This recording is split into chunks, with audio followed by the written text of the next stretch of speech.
YSR Congress party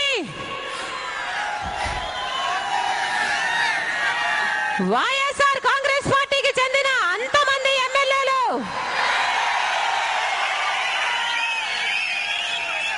మన రాష్ట్రాన్ని అడ్డగోలుగా విభజిస్తున్నాము అని కాంగ్రెస్ పార్టీ సంకేతాలు పంపించిన వెంటనే అంతమంది ఒకేసారి రాజీనామా చేసి తమ నిరసన తెలియజేశారు. ఎంతమంది సీమాంధ్రకు చెందిన కాంగ్రెస్ టీడీపీ నాయకులు రాజీనామాలు చేశారు, ఎంతమంది చేయలేదు. గబ్బిలాల్లా తన పదవిని పట్టుకొని వేలాడుతున్నాడు ముఖ్యమంత్రి కిరణ్ కుమార్ రెడ్డి గారు. గొప్ప పదవుల్లో ఉండి కూడా ముఖ్యమంత్రి కిరణ్ కుమార్ రెడ్డి గారైనా, బొత్స గారైనా, ఇంకా రాష్ట్ర మంత్రులైనా, కేంద్ర మంత్రులైనా, ఇంతమంది సీమాంధ్రకు చెందిన వారు ఉండి కూడా, అంతమంది ఎంపీలు, అంతమంది ఎమ్మెల్యేలు ఉండి కూడా అందరూ సిగ్గు లేకుండా ఢిల్లీ దర్బార్లో వంగి వంగి సలాం చేస్తూ తెలుగు ఆత్మగౌరవాన్ని తాకట్టు పెట్టారు. కోట్ల మంది ప్రజలకు వెన్నుపోటు పొడిచారు. వైఎస్ఆర్ కాంగ్రెస్ పార్టీ మొట్టమొదటి నుంచి ఒకే మాట చెప్పింది, ఏ ఒక్క ప్రాంతానికి అన్యాయం చేయకుండా ఒక తండ్రిలాగా అందరికీ న్యాయం చేసే పరిష్కారం ఒకటి ఆలోచన చేయండి, అందరినీ పిలవండి, చర్చలు జరపండి అని పదే పదే చెప్పింది, లేఖలు రాసింది.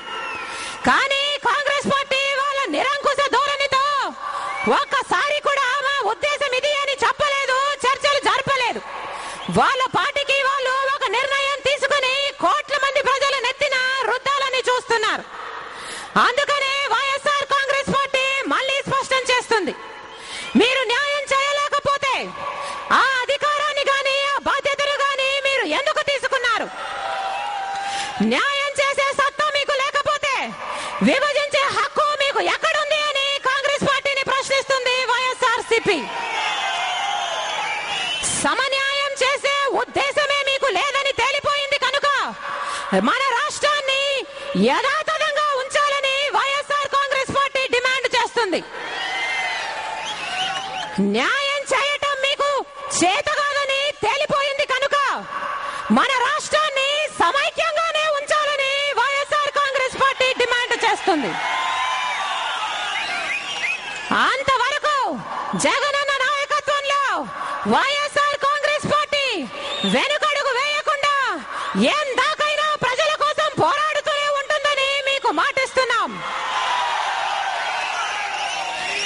విలువలతో కూడిన రాజకీయాలు చేసే దమ్ము, ధైర్యము ఈ కాంగ్రెస్ టీడీపీ నాయకులకి లేదు. అందుకనే కుట్రలు పన్ని అబద్ధపు కేసులు పెట్టి సిబిఐని కలిపి జగనన్నని జైలు పాలు చేశారు. కానీ బోనులో ఉన్న సింహము సింహమే. దేవుడు ఉన్నాడు అన్నది ఎంత నిజమో, మంచివారి పక్షాన ఆయన నిలబడతాడు అన్నది కూడా అంతే నిజం. ఒక రోజు త్వరలోనే వస్తుంది, ఆ రోజున జగనన్న వచ్చి మనందరినీ రాజన్న రాజ్యం స్థాపించే దిశగా తప్పకుండా నడిపిస్తాడు. ఆ రోజు వచ్చేంత వరకు మీరందరూ జగనన్నను ఆశీర్వదించాలని, వైఎస్ఆర్ కాంగ్రెస్ పార్టీని బలపరచాలని మనస్ఫూర్తిగా ప్రార్థిస్తున్నాం. ఇంత ఎండలో మీ పనులు మానుకొని మా కోసం మీరు వచ్చినందుకు, మీ ప్రేమకు, మీ అభిమానానికి, మీ ఆప్యాయతకు, మీ